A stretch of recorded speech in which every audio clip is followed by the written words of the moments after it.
Salut à tous, c'est Cyril, j'espère que vous allez bien. On se rejoint aujourd'hui pour parler d'une liste de livres. Ce sont les livres que je vais lire pendant mon mois de vacances au mois d'août. Et du coup, les livres que je vais vous présenter à la rentrée et dans les mois ou dans les semaines ou les mois qui vont suivre. Alors, sans plus attendre, on va aller vers cette liste. Là, on commence par un livre qui est aux éditions de la Reine Rouge. Ça s'appelle Rose au pays de l'horreur. Une jeune Anglaise dans l'enfer des grooming gangs, et c'est de Frederica Abbott. Donc ce livre, en fait, c'est un livre qui va nous parler de cette fameuse histoire qui a eu lieu en Angleterre. Apparemment, c'est un roman, il faudra que je vous en dise plus lorsque je vous présenterai le livre. En tout cas, il s'agit d'un livre en fait qui va parler de cette affaire qui a eu lieu en Angleterre où des jeunes blanches de la classe prolétaire, du lumpenprolétariat, en fait, ont été prostituées parce que blanches, parce que putes et parce que prostituables. Personne ne pouvait les protéger. Et ce qu'il y a de plus fou dans cette histoire, c'est que la presse anglaise, la police anglaise, tous ces gens en fait ont étouffé l'affaire pour ne pas faire le jeu de l'extrême droite et pour ne pas finalement stigmatiser certaines communautés. On a préféré taire cette réalité, cette vérité. Et on ne parle pas en fait d'un petit truc local, on parle de quelque chose, d'un réseau en fait qui s'est étalé dans tout le pays, dans toute l'Angleterre.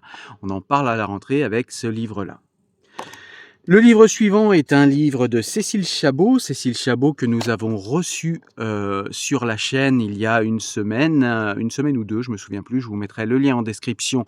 De toute façon, on l'avait reçue pour son livre Prof, cours et miracles, et elle nous revient là avec un livre qui n'est pas encore sorti au moment où je vous en parle, mais qui sortira le 29 août.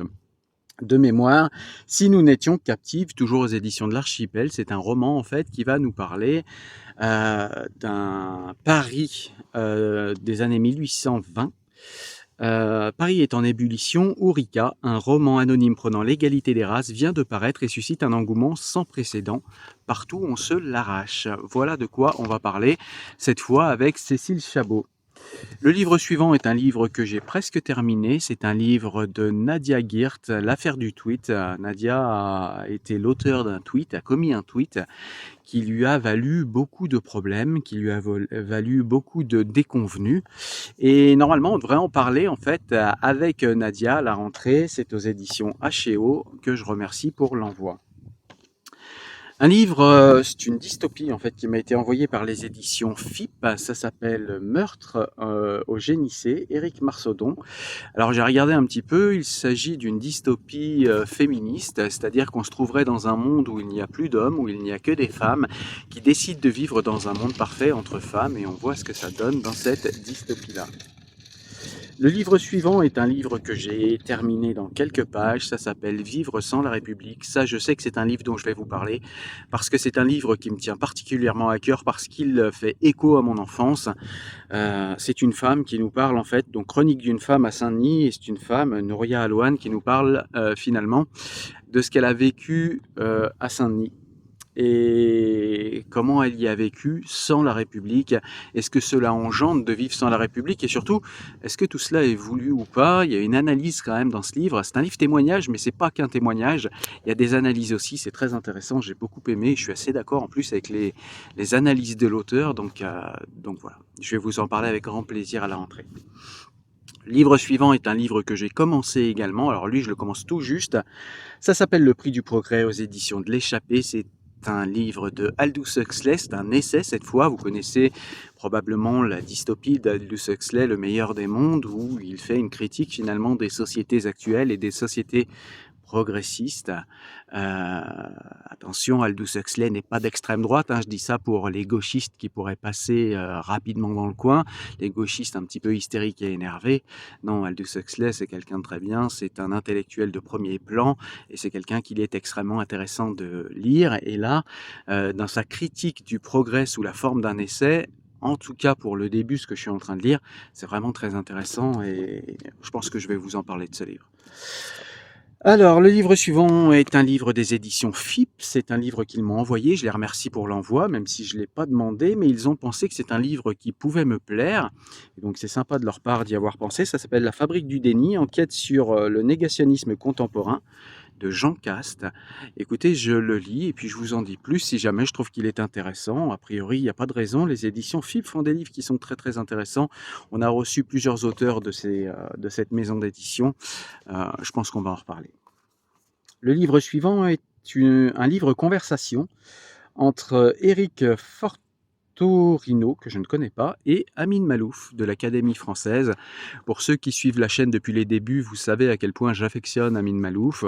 Donc savoir un petit peu, j'attendais un livre de lui, malheureusement on n'aura pas d'essai de lui. Il avait fait le dernier essai qu'il a fait, je crois que c'était il y a 2 ans, je l'avais présenté sur la chaîne, ça s'appelait le labyrinthe des égarés, ça parlait des civilisations égarées il parlait de plusieurs civilisations et il parlait évidemment de l'Occident. Et là, en fait, il nous vient avec un petit livre conversation et voilà, je trouvais intéressant de lire ce petit bouquin dont je devrais vous parler à la rentrée. Un livre, cette fois, c'est une bande dessinée. Ça ne m'arrive presque jamais de lire des bandes dessinées, mais là, c'est une bande dessinée de Steven Nadler, vous savez, le grand spécialiste de Spinoza, qu'on devrait d'ailleurs recevoir. Le rendez-vous est pris, hein, petite exclusivité.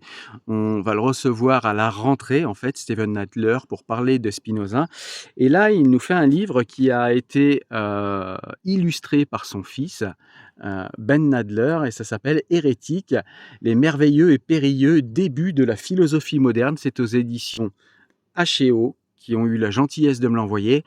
Je vais faire l'effort de lire cette BD parce que ça parle de philosophie et vous savez à quel point sur cette chaîne on aime la philosophie, à quel point j'aime la philosophie. Pour moi, la philosophie sous-tend finalement toute réflexion profonde et sérieuse.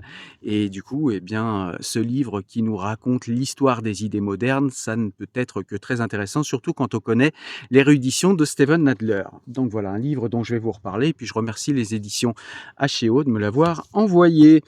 Un autre livre qui m'a été envoyé par les éditions H&O, ça s'appelle Material Girl, et c'est un livre en fait qui nous parle de théorie du genre à l'épreuve de la réalité. Donc on a quelqu'un ici qui devrait, dans le cadre d'un essai, confronter la théorie du genre au réel. Ça, c'est quelque chose que les gens ne font jamais, que les idéologues et les propagandistes ne font jamais, et je pense que c'est un livre qui va beaucoup m'intéresser. Vous savez que c'est un sujet qu'on a déjà abordé ici sur la chaîne, avec des témoignages de personnes transgenres, et puis aussi avec des livres que je vous ai présentés pour essayer de comprendre, de décrire et circonscrire le phénomène, Et donc du coup, là, on va parler de ce phénomène-là dans un essai qui apparemment est un essai assez sérieux et assez long.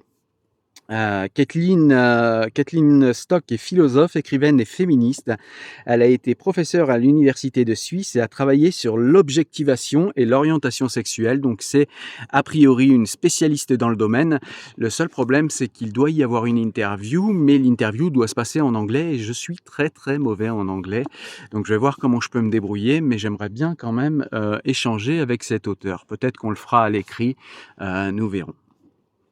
Le livre suivant est un livre que j'ai déjà commencé. Il m'a été envoyé également par les éditions H&O. Quand ce livre est arrivé, je lui ai sauté dessus tout de suite. Il a grillé la priorité à plein de livres. Désolé pour ceux qui vont passer après, mais là, je ne pouvais pas faire autrement. C'est un livre de Steven Nadler qui nous parle de Spinoza, qui nous parle d'un livre forgé en enfer, le traité scandaleux de Spinoza et naissance de l'ère laïque, avec une préface de Frédéric Lenoir, Frédéric Lenoir fait un livre sur Spinoza qui s'appelait Le Miracle Spinoza, qui s'appelle toujours Le Miracle Spinoza, que j'ai chroniqué également sur la chaîne.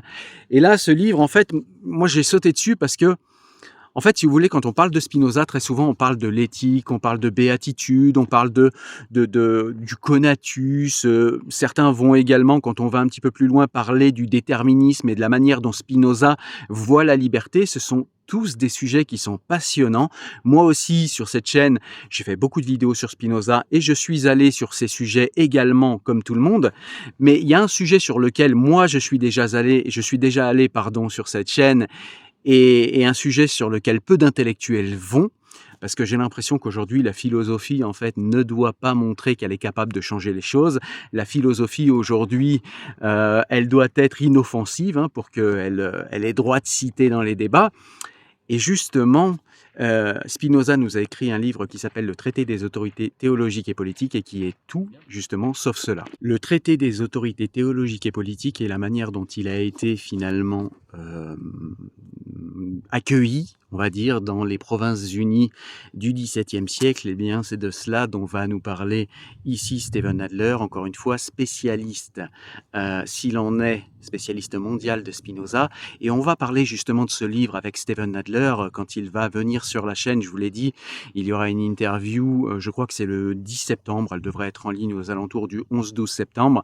Et on va parler de ce livre qu'il a écrit, qu'il a commis, que j'ai commencé, qui est passionnant, qui nous parle du traité des autorités théologiques et politiques où Spinoza fait une critique extrêmement serrée, ferme, rationaliste. Une première exégèse, on pourrait dire. Spinoza est, par ce livre, le traité des autorités théologiques et politiques, un véritable, le créateur, on dirait, d'une exégèse sérieuse et rationaliste.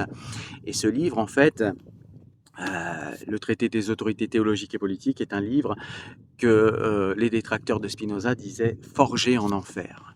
Et voilà, et ça fait plaisir en fait de parler un petit peu de cela, parce qu'aujourd'hui, en fait, on a l'impression que les philosophes, je vous l'ai dit, encore une fois, sont un ventre mou, surplombant, qui pensent des questions abstraites uniquement. Non, Spinoza était capable également de s'engager politiquement dans son époque. Il s'est engagé contre les religions, contre le fanatisme, contre... On pourrait dire Spinoza, c'est pas quelqu'un qui était contre l'idée de Dieu, c'est quelqu'un qui était antithéiste. Il n'aimait pas les religions et il pensait qu'en fait les religions manipulaient les gens par les peurs, par les superstitions et par d'autres émotions dont on parlera également.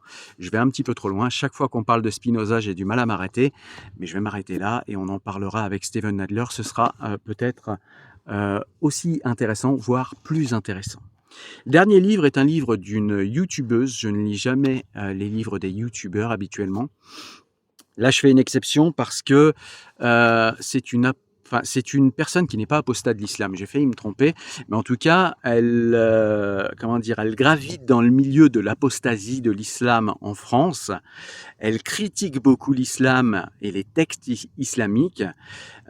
C'est quelqu'un qui a un grand succès sur Internet, c'est Casus Lady. Et un de ses amis m'a envoyé ce livre-là et m'a demandé d'y jeter un œil. Et je vais y jeter un œil attentif. C'est avec grand plaisir que je vais lire son livre et je vous dirai également ce que j'en pense. Voilà mon programme pour l'été, voilà votre programme pour la rentrée au niveau des vidéos. Moi je vous dis à très bientôt, portez-vous bien, amusez-vous bien, profitez de l'été et à très vite à la rentrée.